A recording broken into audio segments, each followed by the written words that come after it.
Bonjour à toutes et à tous, vous êtes à l'écoute de Dynamique Radio dans l'Instant Régine. Aujourd'hui, moi j'ai le plaisir de recevoir Nadiana Vakim. Bonjour Nadiana. Bonjour et merci de m'accueillir à Radio Dynamique, Dynamique Radio. Je suis très heureuse de t'avoir parmi nous. Nadiana, tu es écrivaine. Oui. Et ton livre, ton ouvrage, c'est La Frémissante. Oui, tout à fait. Que l'on peut découvrir sur Amazon, mais ça on y reviendra tout à l'heure. Oui. Pour ce livre, est-ce que tu souhaitais nous faire revivre la passion amoureuse? En fait, j'écris ça comme un cri du cœur. Et comme pour moi l'amour était prioritaire, et toujours prioritaire, j'ai voulu en filigrane que cette histoire entre vraiment dans des sentiments de passion et d'amour tout au long de la tragédie de cette histoire en fait. Bah, tu sais en fait qu'est-ce qui nous fait vivre? L'amour. C'est l'amour qui nous fait vivre. Et dans ton livre, il est ponctué d'illustrations dont tu es également l'autrice. Oui, tout à fait. En fait, j'ai voulu peindre des chapitres que j'ai écrits. Et c'est pas évident du tout. Et j'ai une douzaine de peintures et j'ai aussi un projet que j'ai pas encore réussi à mettre au point parce que je voudrais faire une exposition de toutes mes peintures avec dédicace, je veux dire un moment de dédicace, peut-être des lectures, peut-être une petite conférence, questions-réponses, et peut-être chanter aussi. Donc j'avais l'idée de me trouver dans un lieu où je pourrais assembler tout ça. Oui, voilà. Une trilogie. Voilà, faire une trilogie, et c'est toujours mon objectif pour voilà, promouvoir ce roman parce que c'est un cri du cœur et je souhaite le partager avec des lecteurs. Des passionnés? Oui, des passionnés de lecture française, parce que c'est un livre qui a été écrit quelque part pour la francophonie aussi. Il n'y a pas d'anglicisme, il n'y a pas d'argot dedans. C'est de la belle littérature française parce qu'il est écrit en prose. Puisqu'à la base, j'ai écrit une centaine de poèmes adolescentes.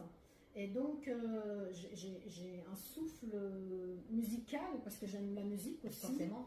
Et donc, ma lecture, mon texte, il est musical quelque part. Parce que tu l'as mis en prose. Je l'ai mis en prose, oui.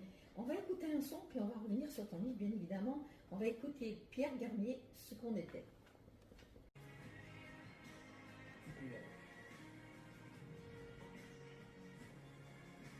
On se fait plaisir. Vous êtes à l'écoute de Dynamique Radio, dans l'Instant Régine. Nadiana, je te disais précédemment que ton livre est illustré de toiles que tu avais faites. Donc, moi, je vais si tu le veux bien, hein, on va commencer en mettant en exergue ces moments forts de ton livre. Merci.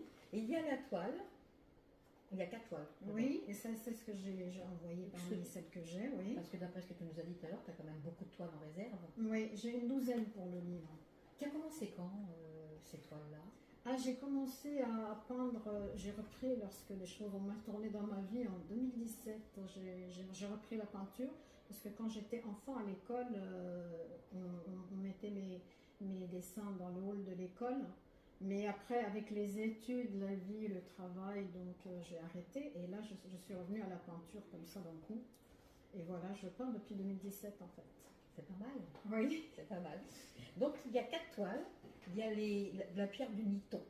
Alors, dans la pierre du Niton, ce sont des mouettes. Elles se plaignent désespérément. Il y a une force. Tu as exprimé la violence de la nature.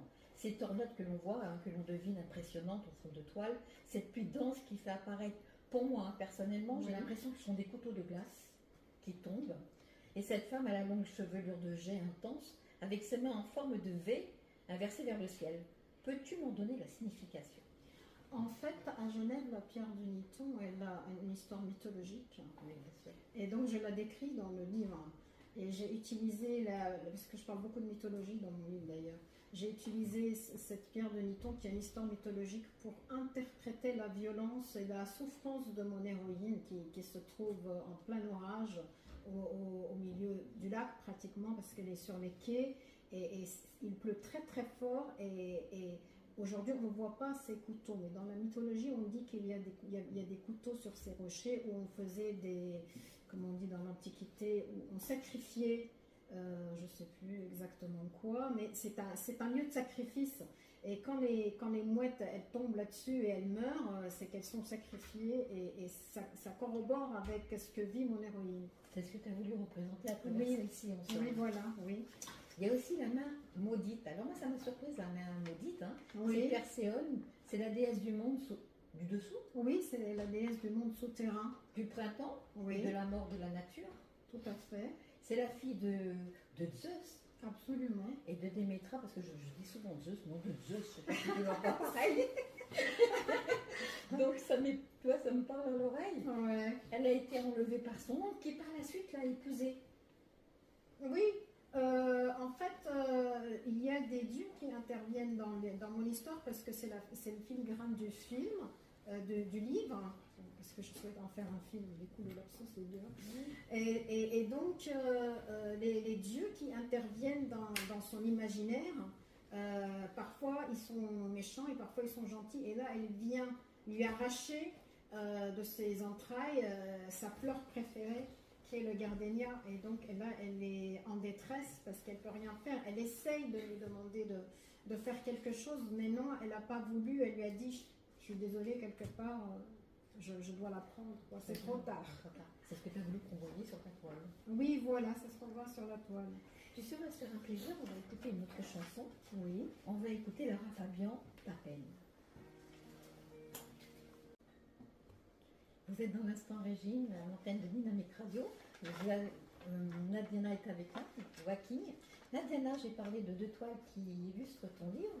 Oui. Ça me ferait plaisir, moi n'ayant pas eu l'occasion de l'avoir sous la main. Est-ce que tu peux nous lire un extrait de ton livre, s'il te plaît? On va tenter quelque chose. Je te laisse choisir. Donc, non, ce serait pas ça, ce serait ça. Alors, il y a une page qui t'inspire plus qu'une autre. Enfin, il y a des pages, effectivement. C'est pas facile pour un auteur parce que on trouve que tous les passages sont bons, qu'on essaie de dire des choses à travers les mots. Mais voilà, là, je vais vous lire un passage où elle imagine quelque chose. Elle est dans sa tristesse, elle est dans un lieu très beau. Je parle beaucoup de belles choses. Et donc, voilà, c'est une escapade. Alors, je vais commencer par lire. Voilà. Aujourd'hui, la famille a prévu une sortie. On va se rendre sur les collines romandes et plus précisément au signal de bougie. Cette escapade semble répondre aux besoins de mes états d'âme. Ainsi, dès notre arrivée, j'ai emprunté le chemin qui mène au parc pour me détendre et m'isoler un peu dans le calme et la sérénité. Ce site est d'habitude si beau, si verdoyant, si reposant, mais en ce moment je n'y vois rien.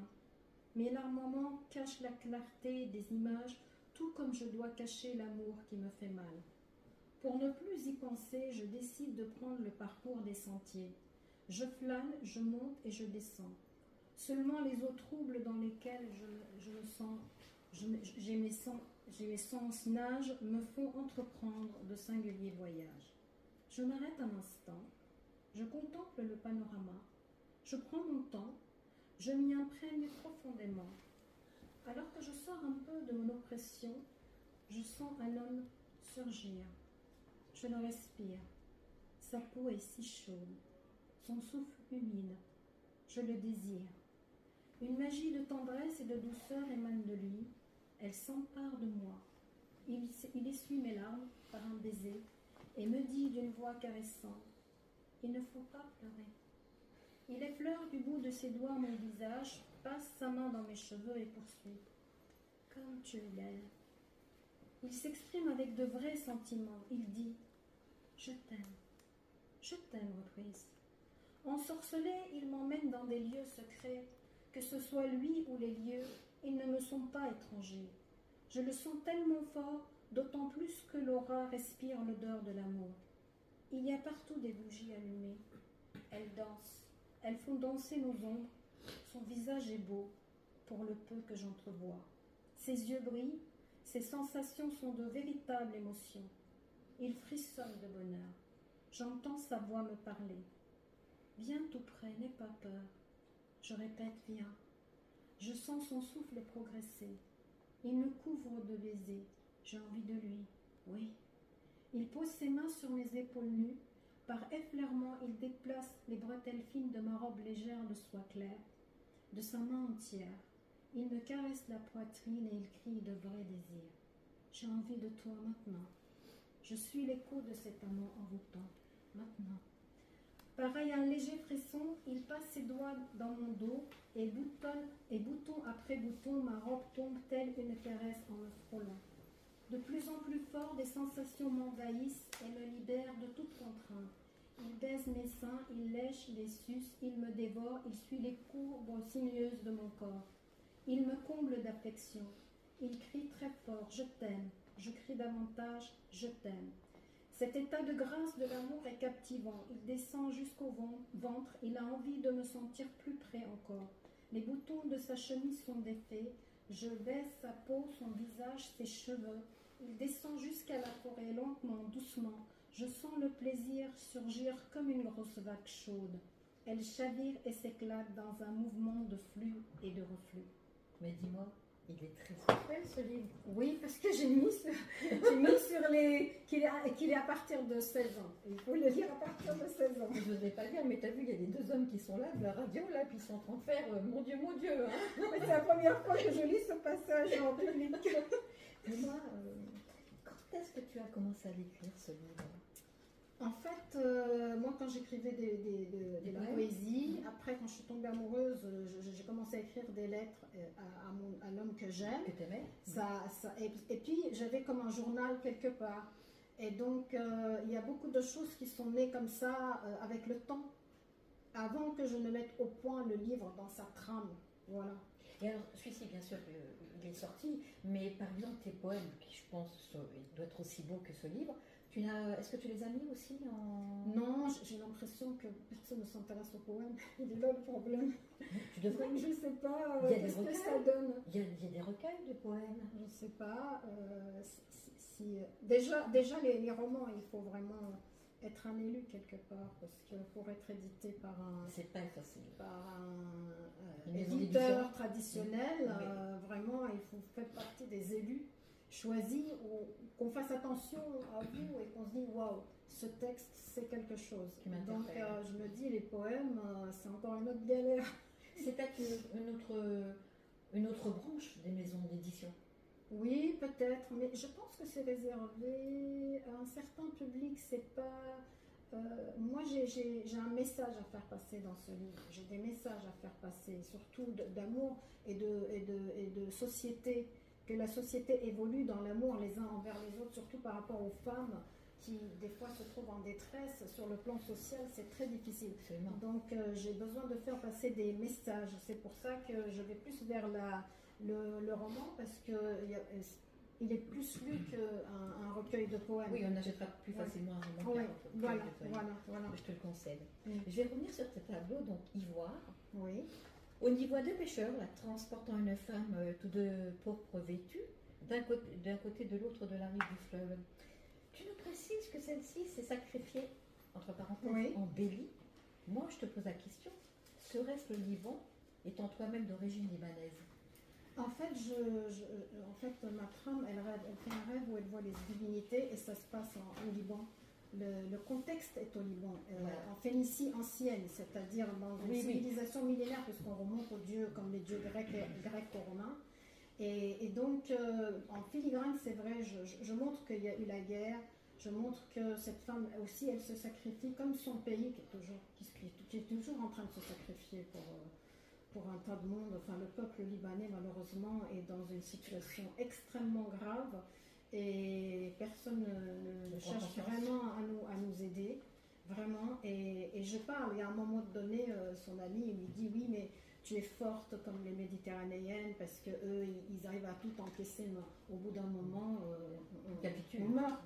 On meurt. Enfin, je ne sais pas, le pays est vraiment dans un état grave. Et c'est un hommage à mon pays quand je parle de la beauté des dieux, de la Phénicie, tout ça dans le livre, effectivement. Parce que tu vois, moi je ne l'ai pas lu, ton livre, c'est ce que je te dis au début de l'émission. Oui.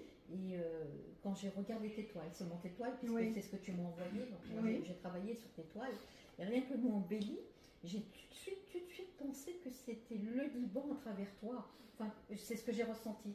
C'était ton peuple, tu parlais de ton peuple. Oui, et la fille, elle représente quelque part une Phénicienne, puisqu'elle va exister dans une naissance, dans le rêve.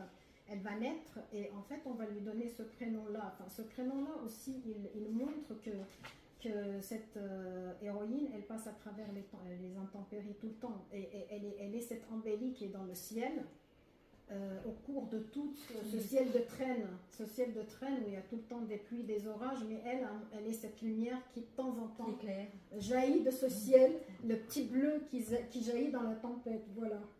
On va revenir sur toi tout à l'heure, on va écouter un autre son. On va écouter une chanson que je t'ai demandé que tu aimerais écouter. On va écouter Loane, Derrière le brouillard. Merci.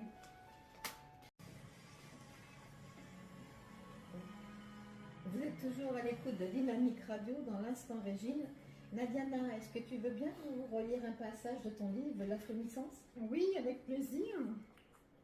Donc on va remettre les lunettes. Alors, et on reviendra après sur la dernière toile, Perdition. Jour après jour, nuit après nuit, l'automne s'en est allé, laissant sa place à l'hiver et à toutes les intempéries. Durant toutes ces nuits passées, je me suis enivrée de notre mélodie, cherchant une consolation dans l'harmonie de ses vagues. C'est ainsi que je me suis sentie transportée à chaque fois dans le monde des rêves pour un sommeil des plus suaves. Mais ce ravissement, allant croissant davantage chaque jour, a fini par éveiller en moi des sensations si intenses, lesquelles par ton absence même rendent le bonheur d'écouter la musique intenable. Transport amoureux ou transport douloureux, aujourd'hui on dirait que notre mélodie a changé d'expression. Elle a changé ses ailes. Elle m'élève toujours jusqu'au ciel, puis elle me précipite tout aussi bien dans le vide, sans que tu ne puisses entendre le moindre des éclats de voix, des éclats de mes voix. Voilà comment cette nuit les ombres, les hallucinations nocturnes et les visions de plus en plus nombreuses ont surgi. Passion, mystère et tyrannie, je me sens prisonnière de ce manège où, comme un sortilège, tout agit fortement sur mes sens. Et même si je tentais d'exalter ma voix pour apaiser mon tourment, hélas, le chant lui aussi se met à éveiller en moi des sensations et des douleurs aussi bouleversantes. À me mettre dans ces états, ému le cœur serré, on dirait que la musique se venge de moi, jalouse de tout le sentiment que j'ai à ton égard. Non, mon chéri, je ne puis plus chanter et t'aimer à la fois. C'est très joli, très joli. Nadia, je voulais te demander pour ce livre, tu sais comme moi, quand on écrit un livre, on a toujours du mal à trouver la fin. On écrit, on écrit, on écrit. Est-ce que ça a été compliqué pour toi de dire stop, ça y est, j'ai peaufiné mon roman, je le termine? Non, parce que je voulais aller jusqu'au paroxysme des choses. Mais c'est vrai, la fin, je laisse le lecteur penser la fin comme il veut. Parce que j'avais en tête de faire une suite. Maintenant, voilà. Tu ferais un tome 2? Oui, absolument. Ben, pourquoi pas? Pourquoi pas? Pourquoi pas? Je vais revenir sur la dernière toile qui illustre ton livre, La Perdition. Tu as créé une ambiance où la mer est déchaînée, cette femme nue ballottée par les tourbillons. Est-ce l'image de la femme, je cite, soulevée, jetée et emportée par la vie, par les hommes indignes? Telle est ma question. Je dirais pas des hommes indignes, non, parce que mon livre est dans l'amour. Je ne veux de reproches à personne, je ne veux juger personne. Je veux que l'amour soit compris par les deux parties. Mais comme tu défends la femme, parce que c'est oui, je défends la femme. Là, c'est malheureusement, c'est le destin qui joue avec elle comme ça. Ça, elle s'est imaginée et c'est les vagues qui l'ont prise et elle a failli chavirer et mourir. Mais c'est le destin qui, malheureusement, se dresse en face d'elle parce qu'elle a tout fait pour que l'amour soit. Mais malheureusement... Elle n'a pas fait chavirer le cœur. S'il suffisait qu'on s'aime. Ça, c'est pas moi, oui.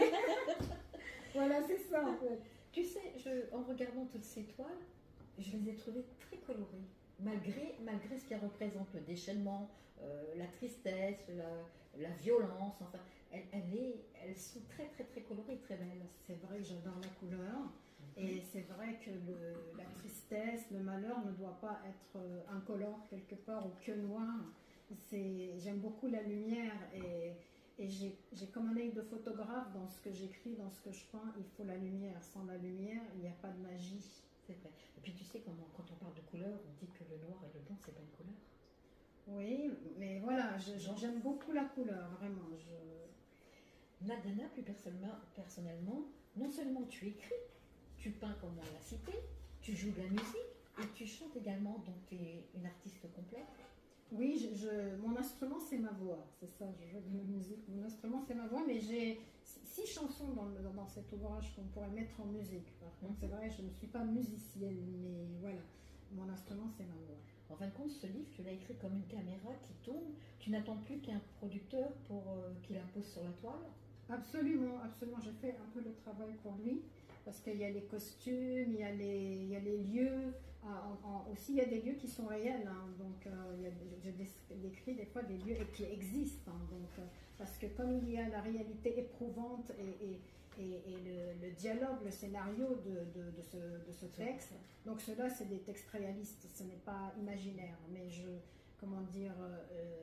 véhicule cette tragédie à travers des visions, mais les lieux. Et les lieux, mais la réalité écrasante existe avec des mots très très forts et très très durs par rapport à ce qu'une femme peut endurer quand elle est seule et en détresse. Quel est le lieu pour toi qui te touche le plus, qui est plus poignant, qui serait plus poignant dans tous ces lieux? Je suis très attachée à mon pays d'origine, donc c'est pour ça que le livre prend place en Félicie. Mais comme j'ai vécu dans la région lémanique, effectivement, la majorité du livre se trouve autour du lac de Genève. C'est dans cette région-là et j'adore le lac de Genève, c'est le lac de mon enfance, donc voilà. Très joli endroit, on ne peut pas dire le contraire. Oui, mais le Liban aussi, c'est un très beau pays. Oui, oui, là je suis partie en France du Liban à cause de la guerre. Donc j'ai grandi dans la région lémanique et après maintenant je suis à Paris depuis un certain temps. On disait que le Liban était la mamelle de la France. Oui, c'est possible. On dit même que c'était la Suisse de l'Orient, mais moi je dirais l'inverse. Mais malheureusement, ce pays, il a été détruit et il faut faire quelque chose pour le sauver parce que là, il est vraiment au fond du trou. Je ne sais pas comment on peut faire pour arriver à arranger quelque chose. Là. Vraiment, c'est très, très, très difficile. Tu sais, ton livre, comme il parle d'amour, comme il parle de femmes, on va écouter un son qui est Florent Pagny et Un jour une femme. Oui, c'est une belle chanson. Vous êtes à l'écoute de Dynamique Radio dans l'instant Régine.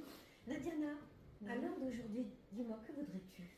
En fait, je souhaiterais être éditée par un éditeur traditionnel, et moi être découvert, parce qu'il faut me lire. Et j'aimerais aussi être découverte par un producteur pour en faire un film, parce que je l'ai écrit, ce livre, je l'ai écrit comme une caméra qui tourne. Et j'aimerais faire un film de ce livre. As-tu des projets après celui-ci? Oui, là j'ai démarré un autre livre, mais c'est un peu différent. Et je suis toujours avec mes tableaux et j'aimerais faire un CD à thème. J'ai quelques musiques dans la tête aussi parce que j'aimerais poser ma voix sur un CD quoi, et pouvoir partager ça avec les autres. On va faire quand on se quittera tout à l'heure, on va écouter une chanson de toi. Merci. Dis-moi, les personnes qui souhaiteraient acquérir ton livre, je sais qu'ils peuvent le trouver sur Amazon et où également? Il est uniquement sur Amazon dans l'état actuel des choses, donc vous pouvez l'avoir en livre broché et puis si vous aimez mieux avoir le livre en e-book, il est sur Kindle et c'est toujours sur Amazon. Et puis les gens, ils peuvent te retrouver en direct au Salon du Livre, au Fil de Bléau, c'est ça, à Fontainebleau? Au Fil de Bléau, à Fontainebleau, le 8 et le 9 juin. Tu seras là, tu pourras leur dédicacer? Tout à fait, je serai là, ils peuvent venir me rencontrer et ça me ferait très plaisir. Donc on leur souhaite de venir te voir. Malheureusement, l'émission tire à sa fin, c'est bien dommage. Merci de m'avoir invité, merci. Non, je suis très contente de t'avoir reçue, Nadiana. On va écouter, comme on disait précédemment, une chanson de toi. Tu chantes Barbara Streisand. Oui. On va l'écouter, on va se faire un plaisir d'écouter Mimouri. Merci. Vas-y. Nous devions nous quitter sur cette chanson que tu as magnifiquement interprétée. J'espère que nos auditeurs auront passé un bon moment à t'écouter, mais moi ça ne suffit pas à tout compte faire. Alors, je voudrais que tu me lises encore un petit extrait. Je voudrais que tu nous lises encore un petit extrait et on se dira très bientôt. Merci. Merci aux auditeurs. Donc voilà un autre extrait. C'est mon avant-dernière nuit. Quelle pression dans la douleur, quelle tension dans la contrainte et quelle décision dans le traumatisme. L'irrésolution. Je n'entends plus de musique, ne perçois plus de fleurs et ne sens plus de parfum. L'odeur de vase et de pluie me colle à la peau. Tous les goûts me sont amers et toutes les sensations manquent tellement de douceur que j'en suis éclairée. Des mots, des phrases, des réflexions et de situations ne cessent de me revenir dans l'esprit et encore, tout résonne dans ma tête et en même temps sans que je ne puisse trouver un réel dénouement. Avez-vous déjà travaillé? Êtes-vous inscrite à la Sécu? Percevez-vous quelque chose de l'État?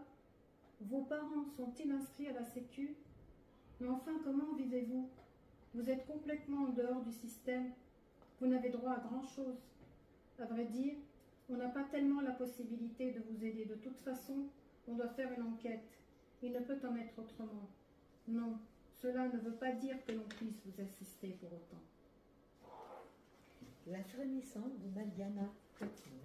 Merci.